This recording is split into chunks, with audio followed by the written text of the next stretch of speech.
بسم اللہ الرحمن الرحیم۔ فرمایا تعلقات کو نبھائیں۔ حضرت عائشہ صدیقہ رضی اللہ تعالیٰ عنہ فرماتی ہیں کہ ایک مرتبہ حضور پاک علیہ السلام کی خدمت میں ایک عمر رسیدہ خاتون آئی۔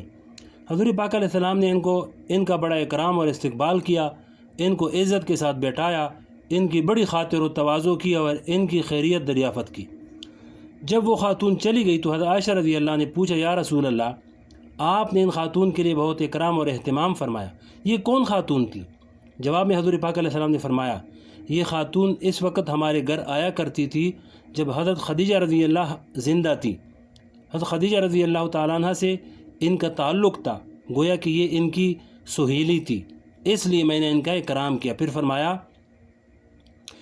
کسی کے ساتھ اچھی طرح نباہ کرنا بھی ایمان کا ایک حصہ ہے۔ فرمایا کہ تعلقات نبھانے کی کوشش کرے، یعنی مومن کا کام یہ ہے کہ جب اس کا کسی کے ساتھ تعلق قائم ہو تو اب حتی الامکان اپنی طرف سے اس تعلق کو نہ توڑے، بلکہ اس کو نبھاتا رہے، چاہے طبیعت پر نبھانے کی وجہ سے گرانی بھی ہو، لیکن پھر بھی اس کو نبھاتا رہے اور اس تعلق کو بدمزگی پر ختم نہ کرے۔ زیادہ سے زیادہ یہ کرے کہ اگر کسی کے ساتھ تمہاری مناسبت نہیں ہے تو اس کے ساتھ اٹھنا بیٹھنا زیادہ نہ کرو، لیکن ایسا تعلق ختم کرنا کہ اب بول چال بھی بند اور علیق سلیق بھی ختم، ملنا جلنا بھی ختم، ایک مومن کے لیے یہ مناسب نہیں ہے۔ اس حدیث میں ہمارے لیے دو سبق ہیں۔ پہلا سبق یہ ہے کہ نہ صرف یہ کہ اپنے تعلق والوں سے نباہ کرنا چاہیے، بلکہ اپنے وہ عزیز جو پہلے گزر چکے ہیں، مثلا ماں باپ ہیں یا بیوی ہے، تو ان کے اہل تعلق سے بھی تعلق کرنا چاہیے۔ حدیث شریف میں آتا ہے کہ ایک صاحب حضور پاک علیہ السلام کی خدمت میں حاضر ہوئے اور عرض کیا کہ حضور، میرے والد صاحب کا انتقال ہو چکا ہے اور میری طبیعت پر اس بات کا اثر ہے کہ میں زندگی میں ان کی خدمت نہیں کر سکا اور ان کی قدر نہ کر سکا، اور جیسے حقوق ادا کرنے چاہیے تھے اس طرح میں ان کا حقوق ادا نہ کر سکا۔ جو لوگ زندگی میں والدین کی خدمت نہیں کرتے، اگر ان کے دلوں میں اس قسم کی حسرت پیدا ہوتی ہے، اسی طرح ان صاحب کے دل میں بھی ان کی حسرت تھی، اس لیے عرض کیا کہ میرے دل میں اس کی شدید حسرت ہے اور اس کا اثر ہے، اب میں کیا کروں؟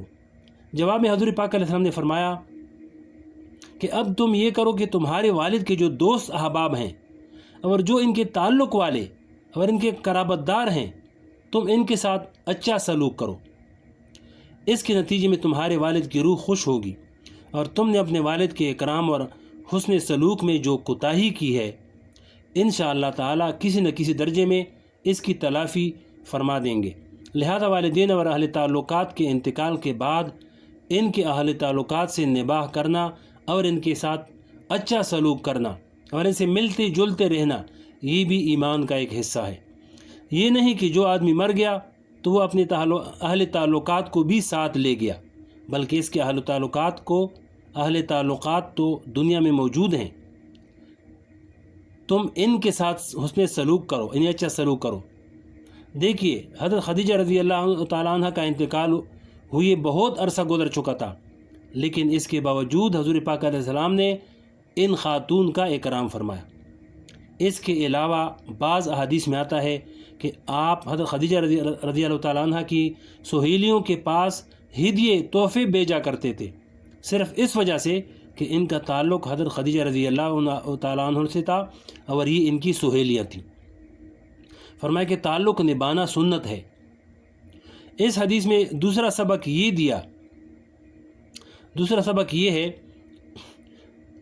جو حدیث کے الفاظ حسن العہد سے معلوم ہو رہا ہے۔ حسن العہد کے معنی ہیں اچھی طرح نباہ کرنا، یعنی جب ایک مرتبہ کسی سے تعلق قائم ہو گیا تو حتی الامکان اس تعلق کو نبھاؤ، اور جب تک ہو سکے اپنی طرف سے اس کو توڑنے سے پرہیز کرو۔ بالفرض اگر اس کی طرف سے تمہیں تکلیف بھی پہنچ رہی ہے تو یہ سمجھو کہ دوسرے کے ساتھ تعلق کو نبھانا حضور پاک صلی اللہ علیہ وسلم کی سنت ہے، پھر سنت اور عبادت سمجھ کر اس تعلق کو نبھاؤ۔ مفتی صاحب فرماتے ہیں، میرا خود کا ایک واقعہ ہے۔ فرمایا کہ میرے والد مفتی محمد شفیع صاحب رحمۃ اللہ علیہ کے اہل تعلقات میں ایک صاحب تھے ویسے تو وہ بڑے نیک آدمی تھے، لیکن بعض لوگوں کی اعتراض کرنے کی طبیعت ہوتی ہے۔ وہ جب بھی کسی سے ملیں گے تو اس پر کوئی نہ کوئی اعتراض کر دیں گے اور کوئی تانا مار دیں گے، کوئی شکایت کر دیں گے۔ بعض لوگوں کا ایسا مزاج ہوتا ہے۔ ان صاحب کا بھی ایسا ہی مزاج تھا، چنانچہ لوگ اس معاملے میں ان سے پریشان رہتے تھے۔ ایک مرتبہ انہوں نے اپنی اس عادت کے مطابق خود میرے ساتھ ایسی بات کی کہ وہ میری برداشت سے باہر ہو گئی۔ وہ بات میرے لیے ناقابل برداشت تھی۔ اس وقت تو میں اس بات کو پی گیا۔ میرے دماغ میں اس وقت یہ بات آئی کہ یہ صاحب کچھ اپنے مرتبے اور کچھ اپنے مال و دولت کے گھمنڈ میں دوسروں کو حقیر سمجھتے ہیں، اور اسی وجہ سے انہوں نے مجھ سے ایسی بات کی ہے۔ چنانچہ گھر واپس آ کر میں نے ایک تیز خط لکھا اور اس خط میں یہ بات بھی لکھ دی کہ آپ کے مزاج میں یہ بات ہے جس کے نتیجے میں لوگوں کو آپ سے شکایتیں رہتی ہیں، اور اب آج آپ نے میرے ساتھ جو رویہ اختیار کیا یہ میرے لیے ناقابل برداشت ہے، اس لیے اب آئندہ میں آپ سے تعلق نہیں رکھنا چاہتا۔ یہ خط لکھا، لیکن چونکہ الحمدللہ میری عادت یہ تھی کہ جب کبھی کوئی ایسی بات سامنے آتی تو میں حضرت والد صاحب رحمۃ اللہ علیہ کی خدمت میں ضرور پیش کر دیتا۔ چنانچہ وہ خط لکھ کر حضرت والد صاحب کی خدمت میں پیش کیا اور ان کو سارا قصہ بھی سنایا کہ یہ بات ہوئی، اور انہوں نے یہ رویہ اختیار کیا، اور اب یہ بات میری برداشت سے باہر ہو گئی ہے۔ چونکہ اس وقت میری طبیعت میں ہیجان اور اشتعال تھا، اس لیے والد صاحب نے اس وقت تو وہ خط لے کر رکھ لیا اور فرمایا کہ اچھا پھر کسی وقت بات کریں گے، یہ کہہ کر ٹلا دیا۔ جب پورا ایک دن گزر گیا تو میرے والد نے مجھے بلایا اور فرمایا کہ تمہارا خط رکھا ہوا ہے اور میں نے پڑھ لیا ہے، اس خط سے تمہارا کیا مقصد ہے؟ میں نے کہا کہ میرا مقصد یہ ہے کہ اب یہ خط ان کو بیچ کر تعلقات ختم کر دیں۔ اس وقت والد صاحب نے ایک جملہ ارشاد فرمایا کہ دیکھو، کسی سے تعلق توڑنا ایسا کام ہے کہ جب چاہو کر لو، اس میں کسی کے انتظار کی یا وقت کی ضرورت نہیں، اس میں کوئی لمبا چوڑا کام نہیں کرنا پڑتا، لیکن تعلق کو جوڑنا ایسا کام ہے جو ہر وقت نہیں کیا جا سکتا۔ لہذا تمہیں اس کی جلدی کیا ہے کہ یہ خط ابھی بھیجنا ہے؟ ابھی کچھ دن اور انتظار کر لو اور دیکھ لو۔ البتہ اگر ان سے ملنے کا دل نہیں چاہتا تو ان کے پاس مت جاؤ، لیکن اس طرح خط لکھ کر باقاعدہ قطع تعلق کر لینا، یہ اپنی طرف سے تعلق ختم کرنے کی بات ہوئی۔ پھر فرمایا کہ تعلق ایسی چیز ہے کہ جب ایک مرتبہ قائم ہو جائے تو حتی الامکان اس تعلق کو نبھاؤ۔ تعلق کو توڑنا آسان ہے، جوڑنا مشکل ہے۔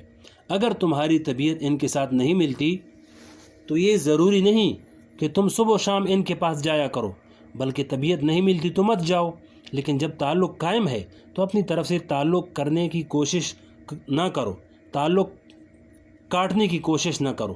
پھر ایک دوسرا خط نکال کر دکھایا جو خود لکھا تھا میرے والد صاحب نے، اور فرمایا کہ اب میں نے یہ دوسرا خط لکھا ہے، اس خط کو پڑھو اور اپنے خط کو پڑھو۔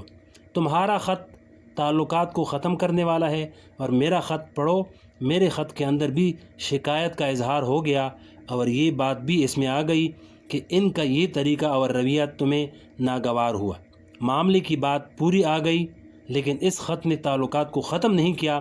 چنانچہ وہ خط لے کر میں نے پڑھا تو میرے خط میں اور حضرت والد صاحب کے خط میں آسمان و زمین کا فرق تھا۔ ہم نے اپنے جذبات اور اشتعال میں آ کر وہ خط لکھ دیا تھا، اور انہوں نے نبی صلی اللہ علیہ وسلم کی سنت کے مطابق بات نبھانے کے لیے اس طرح خط لکھا کہ شکایت اپنی جگہ ہو گئی، اور ان کے جس طرز عمل سے ناگواری ہوئی تھی ان کا بھی اظہار ہو گیا کہ آپ کی یہ بات ہمیں پسند نہیں آئی، لیکن آئندہ کے لیے قطع تعلق کی جو بات تھی وہ اس میں سے کاٹ دی۔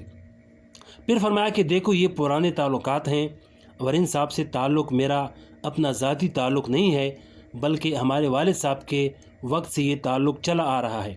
ان کے والد صاحب سے ہمارے والد صاحب کا تعلق تھا، اب اتنے پرانے تعلق کو ایک لمحے میں کاٹ کر ختم کر دینا کوئی اچھی بات نہیں۔